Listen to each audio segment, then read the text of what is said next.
Good evening, sweet ladies. Thank you for joining us in Far Above Rubies today. I'm so very glad that each of you are here. We're focused on 2 Kings chapter 6, verses 8 through 33. And in this passage, Elisha and his apprentice, or his servant, as the scripture calls him, wake up one morning to be surrounded by an army that is looking to kill them. Elisha had been aiding the king of Israel in evading this enemy army's king. And when the enemy army's king found this out, he was very angry and he sought out Elisha to kill him. So when they wake up, Elisha's servant throws open the windows. He sees them surrounded by this army, and he goes to Elisha and says, "What are we going to do?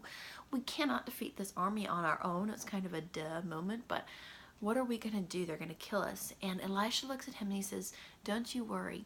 There are more on our side than there are on theirs." And the servant is basically kind of, you can imagine his thought process here of, have you looked out the window? Have you seen the army sitting out there? It's just the two of us, Elisha. Elisha says to the Lord, he says, "Open his eyes that he would see."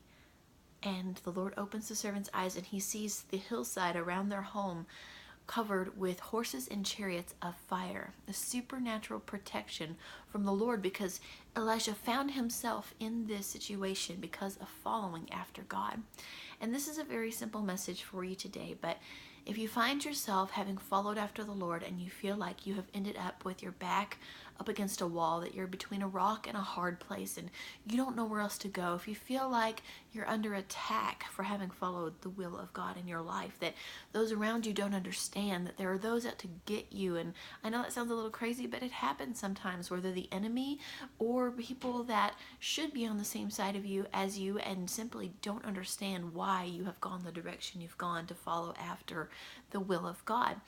We need to make sure we are in the will of God when we find ourselves in those places.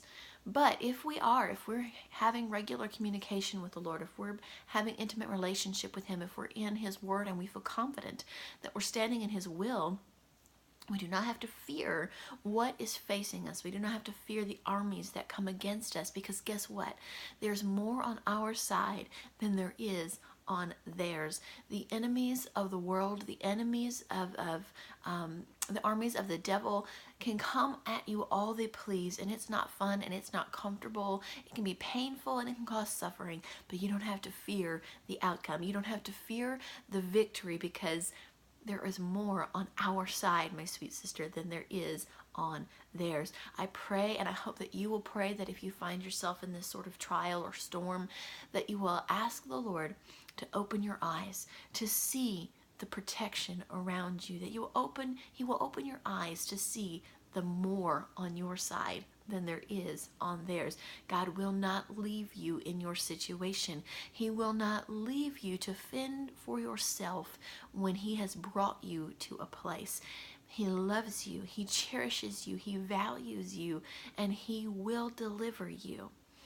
Go and read 2 Kings chapter 6, verses 8 through 33, and I hope that if you're in that sort of situation that feels hopeless, that feels overwhelming, that feels like, oh my, how am I ever going to get out of this? Can you see the vast armies standing against me, the obstacles that stand in my way, that you will pray, that you will ask God to reveal to you the armies, the supernatural protection that is on your side.